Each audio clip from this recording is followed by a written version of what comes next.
For a prime number, except for 2 and 5, we want to prove that there's some integer n such that the power of p ends with digit 0001. Alright? So think about it. How would you prove it? Now, usually for the last 4 digits of an integer, what you can do is you can think about modulus. That is, for a large integer, right? If you look at the last ending digits, you look at the proper modulus arithmetics to make your math easier, right? So for example, in the notation here, that's modulus 10,000, right? When you divide a number by 10,000, you're going to have remainder anywhere from 0 to 9999, right? In this case, p is not 2 or 5, so it can never end with 0, right? So, but that's minor. So how would you prove the main fact? Now, for example, let's look at 3 to the nth power, right? So here we're going to use a Python program. Let's do some experiment, right? So this Python program. So I'm going to try it from 1 to maybe 100 or 200, right? And try to examine what is I versus 3 raised to i's power, right? So when you look at this, print it out, you're gonna find out, oh, that's huge numbers. But looking for 001 looks like it's not there, right? So how do I look for the last 4 digits? We're gonna do modulus 10,000, right? So let's figure it out. Okay, and let's look for the number here. Looking for 1, right? Remainder 1. Okay, is not there. As a matter of fact, if I continue the process, I need to find from maybe 499 is 500. I know for 500 for a fact, but let's do that. Yeah, indeed, for the 500, that's the number. For 3, we found it. It's 500. All right. How do we prove it? So we use Pigeonhole Principle, and that's an important principle for a lot of mathematical proofs. Basically, what it says that if there are n items, we put in m containers. If m is smaller, then at least one container contains more than 1 items. So for example, we have 9 cells, but we have 10 pigeons. So this 2 has to stay in the same container, right? That's the principle. Now, come back to our case. What we do is we consider a bunch of p raised to the nth power when p from 1 to 10,001. All right. So since there's 10,001, but then there's only 10,000 remainder when we divide it by 10,000.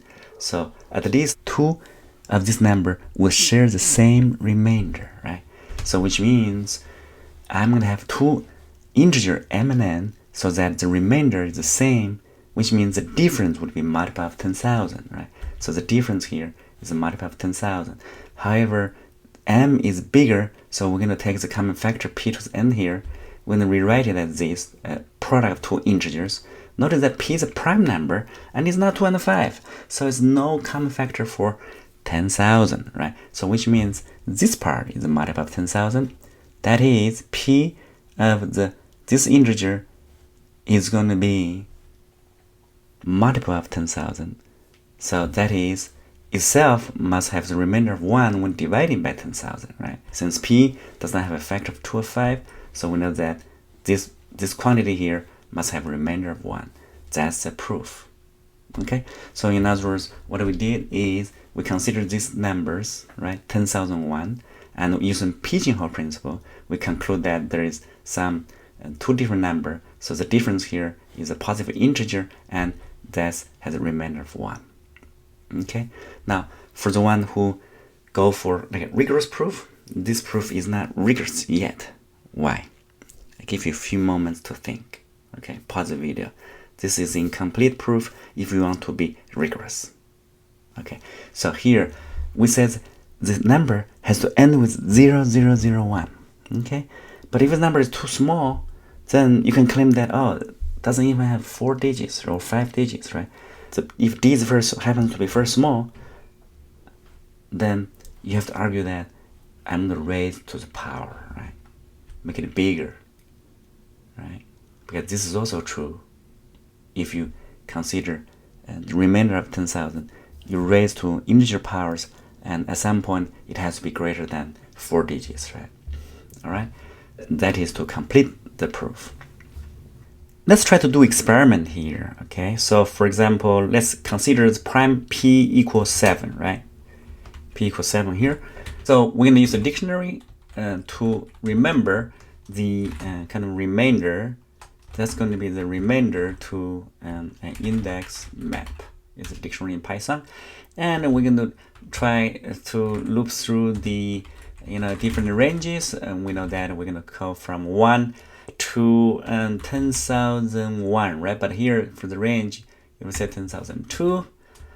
And now what we're going to do is we're going to calculate the remainder, which is, in this case, we have to raise p to the i's power and take mod 10,000 as the remainder, right? We're going to check if the remainder is in the indices, so which means we have seen that before, right? So for example, then we're going to print out the previous index and the current index, which is I, and the previous index is going to be indices with key of the remainder, right, of the R.